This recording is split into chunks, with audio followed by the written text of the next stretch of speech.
গতকাল রাতে ডক্টর জয়শঙ্কর ঢাকা থেকে ফিরে এসে দেখা করেন প্রধানমন্ত্রী শেখ হাসিনার সঙ্গে। ঢাকার আলোচনার বিস্তারিত তার আগে আমাদের প্রধানমন্ত্রী নরেন্দ্র মোদীর সঙ্গে তার বৈঠক হয়েছে, প্রায় 2-2.5 ঘন্টা বৈঠকের পর। তারপর রাতে তিনি যান শেখ হাসিনার সঙ্গে দেখা করতে। শেখ হাসিনার সঙ্গে দেখা করে তিনি ঢাকা সফরের আদ্যপান্ত তিনি বলেন এবং কূটনৈতিক যত বিষয়গুলো আছে তাতে যা তার মনে হয়েছে যে এটা হতে পারে, ওটা হতে পারে, এটা ভাবছে, ও ওটা ভাবছে, এইগুলো নিয়ে খুঁটিনাটি বিষয় নিয়ে আলোচনা করেন। এখন শেখ হাসিনা তিনি আমার ভিডিও দেখেন, তিনি বলেছেন আপনি নাকি বেয়াদব, আস্ত বেয়াদব। উনি বলেছেন যে আমি তো শুনিনি। মানে হ্যাঁ, উনি বলেছেন, আমাদের ডক্টর ইউনূস তিনি বলেছেন আপনি আস্ত বেয়াদব। তখন জয়শঙ্কর মুচকি হাসেন। শেখ হাসিনাও মুচকি হেসে বলেন দেশে ফিরি দেখাবো কে বেয়াদব, পালাতে পারবে না। সে তো জয়শঙ্কর তারপর আর কোনো কথা বলেননি।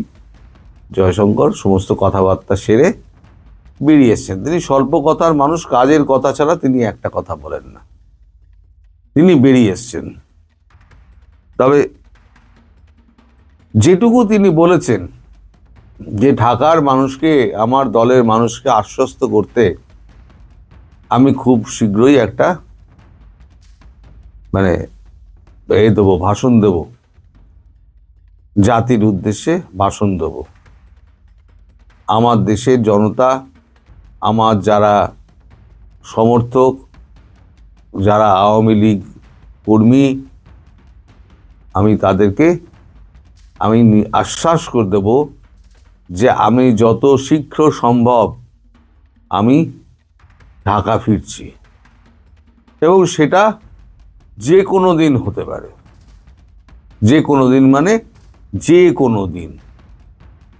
এখন যে কোনো দিন বলতে উনি কি বলতে চাইছেন, মানে কতটুকু মানে মানে তিনি আস্থার সঙ্গে বলছেন সেটা উনিই বলতে পারবেন, আমি তো বলতে পারবো না। নিশ্চয়ই তার কাছে কোনো খবর আছে, সরকারি পর্যায়ে কোনো খবর আছে, যেটা আমরা কেউ জানতে পারছি না এবং আমরা জানতেও পারবো না। যেমন পাকিস্তান অ্যাটাকের সময় আমরা জানতে পারিনি, শেখ হাসিনা যাওয়ার সময়ও কিন্তু আমরা জানতে পারবো না। হঠাৎ দেখবেন উনি ঢাকা বিমানবন্দরে নেমে পড়েছেন। এখন তার প্রাথমিক কাজকর্মগুলো এখন চলছে, কূটনৈতিক কাজকর্মগুলো। এই যে আমাদের জয়শঙ্করজি ওখানে গেলেন, জয়শঙ্করজি তো এমনি এমনি যাননি, একটা শোকবার্তা আমাদের রাষ্ট্রদূত মারফত পাঠিয়ে দেওয়া যেত, অথবা আমাদের কোনো একটা বিদেশ দপ্তরের প্রতিমন্ত্রী তিনিও গিয়ে হাজির হয়ে তিনি শেষকৃত্যের তার উপস্থিত হতেন। দেখুন, এরা এই যে খালেদা জিয়া ম্যাডাম মারা গেলেন, তারেক রহমান যে মাতৃহারা হলেন, মা চলে যাওয়া মানে পৃথিবী চলে যাওয়া, তার বিষয়ে কোনো সমালোচনা চলে না। তিনি 3 বারের প্রধানমন্ত্রী ছিলেন। সব মানুষ খারাপ ভালো, সব মানুষই বেরোয়, তারও কিছু খারাপ ভালো আছে, কিন্তু সেটা এখন আলোচনা করার বিষয় নয়। তারেক রহমানের কাছে পৃথিবী শূন্য হয়ে গেছে।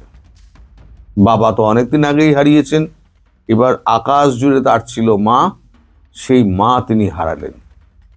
সেখানে দাঁত বের করে এই সমস্ত লোকজন কিছু ওই যে হলে ছিল, আসিফ নজরুল ফজরুল, এরা হাসতে হাসতে এসে যেভাবে হ্যান্ডশেক করলেন, সেটা নিয়েও কিন্তু অসন্তোষ প্রকাশ করেছেন আমাদের ডক্টর জয়শঙ্কর। তিনি বলছেন একটা ভাবগম্ভীর পরিবেশে, একটা শোকার্ত পরিবেশে এরকম দাঁত বার করে যারা হাসতে হাসতে এসে যারা একটুখানি হাত মেলানোর জন্য মানে ঘেঁষাঘেঁষি করেন, গা ঘেঁষাঘেঁষি করেন, তারা কতটুকু মানুষের পর্যায়ে পড়েন সে ব্যাপারে আমার যথেষ্ট সন্দেহ আছে। কিন্তু শেখ হাসিনাকে বলেছেন এটা, শেখ হাসিনাও একমত যে না, এটা যেটা হয়েছে অত্যন্ত খারাপ হয়েছে, ওনার মৃত্যু অত্যন্ত দুঃখজনক, এবং ওখানে যারা উপস্থিত ছিলেন তাদের যে আচরণ, সে আচরণও ঠিক বলে মনে হয়নি আমি যা খবর পেয়েছি। তারপর তো আপনি নিজে মুখে আমায় বলছেন। তো এই যে আপনাদের পররাষ্ট্র উপদেষ্টা তৌহিদ হোসেন, তিনি বলছেন এটা কোনো কূটনৈতিক বিষয় নয়। আরে মশাই, কূটনৈতিক বিষয় কোনটা নয়? কূটনৈতিক বিষয়ই তো এইটা, যে একটা কূটনীতিক আর একটা অন্যজনের সঙ্গে মিলছে যখন, তখন কতটা তিনি আগ্রহের সঙ্গে মিলছেন, তাদের বডি ল্যাঙ্গুয়েজটা গোনা হয়। কে জোরে করমর্দন করলেন, কে শুধু হাত মেলালেন, কে বুকে জড়িয়ে ধরলেন, কার দিকে টেরা চোখে তাকালেন, কাকে দেখে মুচকি হাসলেন, কাকে ওভারলুক করলেন, সব কিন্তু কূটনীতিতে সব কিন্তু গোনা হয়। কত মিনিট আলোচনা করেছেন, কত মিনিট হ্যান্ডশেক করেছেন, কতবার গলায় জড়িয়েছেন, কতবার নিজের সঙ্গে সেলফি তুলেছেন। যেমন আমাদের ইতালির প্রধানমন্ত্রী, তিনি জর্জিয়া মেলোনি, তিনি প্রধানমন্ত্রী মোদির সঙ্গে তিনি সেলফি তুলে একেবারে পুরো টিকটক মাতিয়ে দিয়েছেন। কয়েক মিলিয়ন মিলিয়ন মিলিয়ন ভিউজ হয়েছে তার। তো যাই হোক, তো ওই হ্যালো হ্যালো মেলোডি, যেখানে উনি বলছেন হ্যালো মেলোডি, মানে মেলোনির মেলো আর মোদির মেলোডি। তো যাই হোক, এইগুলো মাপা হয়। তো এখানে কূটনীতির বাইরে কিচ্ছু হয় না, সব কূটনৈতিক বিষয়। আপনি যদি কূটনৈতিক ব্যাপারগুলো এড়িয়ে যেতে চান সেটা আলাদা ব্যাপার, কারণ সেটা আপনার ব্যর্থতা। আপনি পররাষ্ট্র উপদেষ্টা হয়ে আপনি এখনো কিছু করতে পারেননি, তার জন্য গতকালকে ইউনূস আপনাকে ব্যাপক ঝাড় দিয়েছে। সেটা আপনার জনগণ তারা জানে না, আপনি চেপে গেছেন, আপনার কাগজে চেপে গেছে। এখন আর ওই ডাস্টবিন শফিককে তো দেখা যায় না, তিনি কোথায় যে ডুব মেরেছেন তাকে এখন খুঁজে পাওয়া যাচ্ছে না। ব্যাপারটা কি হলো বুঝতে পারছি না। তো যাই হোক, এখন এই আমাদের তৌহিদ হোসেনকে ডক্টর ইউনূস বলেছেন যে আপনি একটা অপদার্থ, আপনার দ্বারা কিছু হবে না। এই খলিলুর রহমান সেই যে একটা বিমস্টেকে আমাদের একটা বৈঠকের ব্যবস্থা করেছিলেন, তারপর থেকে আপনার দ্বারা কোনো কাজই সম্পন্ন হয়নি। আপনি কেন ওই পদে আছেন, আমার তো এই নিয়ে নানান মনে প্রশ্ন জাগে বলে ব্যাপক ঝাড় দিয়েছেন তৌহিদ হোসেনকে। তৌহিদ হোসেন তারপরেতে একদম মাথা নিচু করে বেরিয়ে গেছেন। এগুলো তো আপনারা তো জানবেন না। তো সব থেকে ইন্টারেস্টিং হচ্ছে জামাত, এত ভারত বিরোধিতা, সব কিছুর মধ্যে কিন্তু ভারত বিরোধিতা খুঁজে বেড়ান। যা কিছু করছেন সব হচ্ছে ভারত বিরোধিতা। তো কালকে জামাতের আমির বলেছেন এখন ডিরেক্টলি ভারত বিরোধিতা কিছু করা যাবে না। যে কথা জামাত বলেছেন নেতা আমির, যে কথা বলেছেন শফিকুর রহমান, সেই একই কথা বলেছেন তারেক রহমান। কালকে তারেক রহমানের কাছে শোক জানাতে গিয়েছিলেন আপনাদের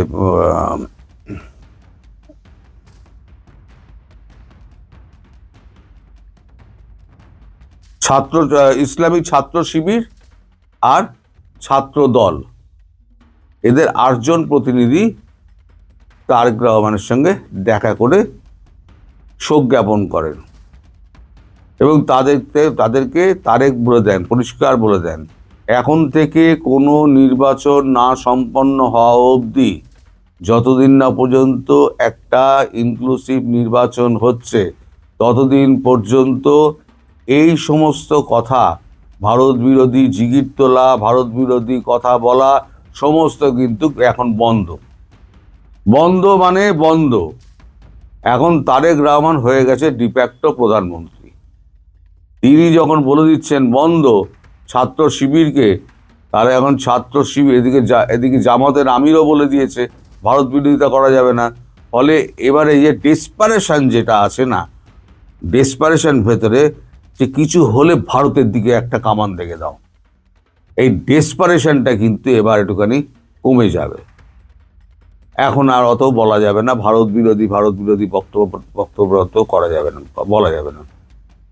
ডক্টর ইউনূসও এখন একটুখানি চেপে গিয়েছেন। ডক্টর ইউনূস, আপনি যে এত ভারত বিরোধিতা করলেন, এত আপনি মোদি সাহেবকে এত গালাগালি করলেন, আপনার তো কাজই ছিল হচ্ছে ভারত বিরোধিতা।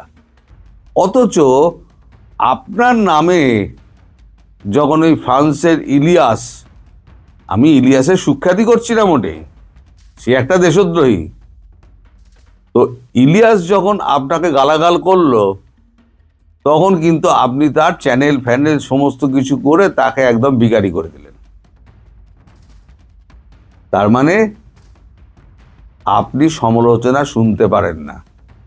তাহলে এবার বুঝে দেখুন, সারা বিশ্ব থেকে যে সমস্ত ইসলামিক দলগুলো আপনাদের রয়েছে, আপনার তাবেরের যে কোয়ার্টারের লোকেরা রয়েছে, তারা যেভাবে মোদিজিকে আক্রমণ করে এবং ডিপ স্টেট যেভাবে খেলাধুলো করে, এ তো ফুটবল খেলা হয়, সেখানে নরেন্দ্র মোদীর ধৈর্য কতটা। এবং আমাদের দেশের মধ্যে যারা নরেন্দ্র মোদীকে গালাগাল করেন তিনি কিন্তু কিছু বলেন না, তার ধৈর্য এতটাই। কিন্তু যদি আপনি ভারত বা আমাদের ভারতবর্ষের কোনো ভারতবাসী যদি ভারতবর্ষের বিরুদ্ধে বলে, তাহলে তার থেকে খারাপ আর কেউ নেই। নরেন্দ্র মোদীকে আপনি বলতে পারেন, যা খুশি বলতে পারেন, ব্যক্তি নরেন্দ্র মোদী, কিন্তু ভারত মাকে কিছু বলতে পারবেন না। এখন মানুষের মধ্যে এই যে আমাদের একটা দেশাত্মবোধ করে তুলেছে। আমি বলেছিলাম না, অনেক আগে বলেছিলাম যে আমাদের একটা দরকার, অ্যানসেস্টার দরকার ছিল, একটা পূর্বপুরুষের দরকার ছিল, যারা লৌহ কঠিন একদম শাসন করে রেখে দেবে পুরো সমাজটাকে, পুরো পরিবারকে শাসন করে রেখে দেবে। আমরা ভারতবাসীকে উনি একটা পরিবার করে দিয়েছেন এবং উনি হচ্ছেন আমাদের পরিবারের নেতা। আমরা মেনে নিয়েছি তিনিই হচ্ছেন আমাদের পরিবারের নেতা। ফলে আপনারা যতই চেষ্টা করুন, আগামী আরও 2টো টার্ম যদি তার শরীর দেয়, তিনি আরামসে উনি প্রধানমন্ত্রী হয়ে দেশ শাসন চালাবেন এবং আপনাদের মতো যত জেহাদি আছে ইউনূস সাহেব আপনাদেরকে চাবুক লাগাবে। ইরানের খামেনির অবস্থা কিন্তু খুব খারাপ, জেনে রাখবেন। ফলে ইরানে যাওয়ার যে আপনার একটা মৃদু প্রচেষ্টা ছিল না, সেটা কিন্তু আর হবে না। কারণ কোন দিন ইরান দেখবেন খামেনি দেখতেন দৌড় দিয়েছে, কারণ খামেনির দেশের একেবারে ছেলেরা এখন রাস্তার, আমি বলেছিলাম রাস্তায় ওরা লিখে বেড়াচ্ছে দেয়ালে যে যত পারো বোম মারো ইসরায়েল, ওই মোল্লাগুলোদের ওপরে, এরাই হচ্ছে সমস্ত দেশের শত্রু। আপনার দেশের শত্রুগুলো হচ্ছে আপনি এবং আপনার জিহাদি এই মোল্লাগুলো। ফলে কামাগাজি ড্রোন যখন পড়বে না, তখন এই কামাগাজি ড্রোনগুলোর শব্দ দেখবেন যে আপনার ওই জিহাদিগুলোর সমস্ত লুঙ্গি তুলে একেবারে বঙ্গোপসাগরে যাচ্ছে। আমার খুব ইচ্ছে একটা ব্রহ্মোস অন্তত আপনার যমুনার ধারে কাছে মারুক, একটা মোটামুটি একটা পুকুর করে দিই। সেটা কবে হবে আমার এই স্বপ্ন পূরণ কবে হবে আমি জানি না, কিন্তু আমি চাই এই স্বপ্ন পূরণটা হোক। এপাশ থেকে ওপাশ হলে, উনি তো বলে এসছেন যে এপাশ থেকে ওপাশ যদি হয় তাহলে 71-এর পুনরাবৃত্তি ঘটবে। তার 71-এর পুনরাবৃত্তি ঘটা মানে কামাকাজি ড্রোন এবং মিসাইল এবং ব্রহ্মস, পিনাকা, আকাশ তীর, যা যা আমাদের স্টকে আছে সব মেরে দেবে একটা করে। টেস্টিং হবে, টেস্টিং গ্রাউন্ড হবে কিন্তু কোনটা? বাংলাদেশ নয়, পূর্ব পাকিস্তান। যাই হোক, ভালোই সব মিটে গেলে ভালো। একটু জিহাদি ফেহাদি কমিয়ে দিয়ে ইনক্লুসিভ নির্বাচনের ব্যবস্থা করুন, যাতে আপনি কিছুটা হলেও দয়ার পাত্র হতে পারেন। সবকিছু ঠিক থাকলে এবছরের 12ই ফেব্রুয়ারি পৃথিবীর অন্যতম শ্রেষ্ঠ নির্বাচন অনুষ্ঠিত হবার কথা। এমনই শ্রেষ্ঠ একটা নির্বাচন যে আজকে জানুয়ারি মাসের 2 তারিখ যখন মনোনয়নপত্র সাবমিশন হয়ে গেছে, তখনও কিন্তু আমরা নিশ্চিত করে বলতে পারছি না যে 12ই ফেব্রুয়ারি নির্বাচন হবে কি না। বিশেষ করে এই যে বেগম খালেদা জিয়ার জানা যায় যে ভারতের বিদেশ মন্ত্রী এলেন, ডক্টর জয়শঙ্কর, তিনি কথা বলেছেন দুজন উপদেষ্টা, ডক্টর খলিল এবং ডক্টর আসিফ নজরুল তারেক রহমানের সাথে কথা বলেছেন। তারেক রহমানকে মোদিজির শোক বার্তা হস্তান্তর করেছেন এবং জামাতের আমির ডক্টর শফিকের সাথেও কথা বলেছেন এবং চারজনকেই তিনি একটি বার্তা দিয়েছেন যে বাংলাদেশে একটি ইনক্লুসিভ নির্বাচন হোক, এটা তারা চায়। এবং তারপরেই আমরা দেখলাম যে গতকাল জামাতের আমির ডক্টর শফিক তারেক রহমানের সাথে মিটিং করেছে। আবার ডাকসুর যে ছাত্র শিবিরের নেতারা, তারাও আবার তারেক রহমানের সাথে মিটিং করেছে। অর্থাৎ বিএনপি এবং জামাতে ইসলামের ইন্টারাকশনটা কিন্তু হঠাৎ করে বেড়ে গেছে। আপনারা নিশ্চয়ই খেয়াল রেখেছেন যে কদিন আগে বিএনপি জামাত মুখোমুখি ছিল এবং বিএনপির এখন ভার্চুয়াল যুগ, তো কেউ কিছু বললে ওটা থেকে যায়। বিএনপির নেতারা যেভাবে জামাতকে আক্রমণ করেছে, আবার জামাতের নেতারা বিশেষ করে ছাত্ররা যেভাবে বিএনপিকে স্পেশালি তারেক রহমানকে অ্যাটাক করেছে, এগুলো আমরা কিন্তু ভুলে যাইনি। হ্যাঁ, যেমন এই যে চাঁদা ওঠে পল্টনে, ভাগ যায় লন্ডনে, এগুলো তো এই শিবিরের এসব ছাত্রদেরই স্লোগান। আবার মুক্তিযুদ্ধে জামাতের ভূমিকা নিয়ে বিএনপির নেতারাই একাধিকবার কথা বলেছে এবং খুব রিসেন্টলি বলেছে। এই সব কিছু প্রিন্ট মিডিয়ায় আছে, ভার্চুয়াল সোশ্যাল মিডিয়ায় আছে। কিন্তু গতকাল থেকে দেখেন আবার এই জামাত বিএনপির মানে ক্লোজনেস আমরা অবজার্ভ করছি। কেন এরকম হচ্ছে? এই যে ডক্টর জয়শঙ্কর বলে গেলেন, তো ডাক্তার শফিক জামাতের আমির তিনি তারেক রহমানের কাছে গেলেন, তারা দুজনে ভেরিফাই করলেন যে দুজনকেই এই ইনফরমেশনটা দিয়েছে কিনা, এবং তারা দেখলেন যে হ্যাঁ, এই ইনফরমেশনটা দুজনকেই দিয়েছেন। এবং তারপরে তাদের স্বরূপটা কিন্তু আমরা দেখতে পাচ্ছি। আমরা সবসময় বলেছি যে যখন মাঠে আওয়ামী লীগ নেই, আওয়ামী লীগের মিত্ররা নেই, তখন জামাত বিএনপি দেখবেন যে তারা ভাগাভাগি করতেছে, মারামারি করতেছে, মুখোমুখি, ওর বদনাম করতেছে, সব করছে। কিন্তু যখনই মাঠে আওয়ামী লীগকে আমরা দেখতে পাই, তখনই কিন্তু সেই মুদ্রার এপিট ওপিট জামাত বিএনপি এক হয়ে যায়। এমনি রাজনীতি একটু জটিল, যেহেতু গুঞ্জন আছে যে ভারতের ক্লিয়ারেন্স নিয়ে তারেক রহমান বাংলাদেশে এসেছে। তো সারা জীবন যারা ভারতের বিরোধিতা করে রাজনীতি করলো, তাদের জন্মের পেছনে আইএসআইয়ের সমর্থন রয়েছে। সেই দলটি হঠাৎ করে ভারতের সমর্থন নিয়ে রাজনীতি করবে, ক্ষমতায় যাবে, এটা কিন্তু হিসাবটা একটু গোলমেলে মনে হয়। ভারত হয়তো কৌশলগত কারণে বিএনপিকে সমর্থন দিতে পারে, কিন্তু যখনই ইনক্লুসিভ নির্বাচনের বিষয় আসতেছে এবং আওয়ামী লীগকে যদি ফ্রি অ্যান্ড ফেয়ার ইলেকশনে অংশগ্রহণ করতে দেওয়া হয়, তাহলে জনগণ কাকে ভোট দেবে সেটা নিয়ে আওয়ামী লীগের শিবিরের টেনশন না থাকলেও জামাত বিএনপি শিবিরে কিন্তু একটা আতঙ্ক কাজ করছে। এবং যখনই এই আওয়ামী লীগ ইনক্লুসিভ ইলেকশনে আসতে পারে এরকম সম্ভাবনা তৈরি হয়, তখনই আমরা দেখি যে জামাত বিএনপির ঘনিষ্ঠতা বাড়ে। তো সেই সম্ভাবনাটা আবারও তৈরি হয়েছে। এটা ডক্টর জয়শঙ্কর বলে গেছেন, এটা কি শুধুমাত্র ভারতের কথা? এই ইনক্লুসিভ নির্বাচনের আকাঙ্ক্ষাটা কি কেবলমাত্র ভারতের? এই জায়গাটায় আমি অনেকবার বলার চেষ্টা করেছি যে কমনওয়েলথের মহাসচিব যে এসেছিলেন, তিনিও বলে গেছেন যে কমনওয়েলথ অ্যাসোসিয়েশনটা চায় যে বাংলাদেশে একটা ইনক্লুসিভ ইলেকশন হোক।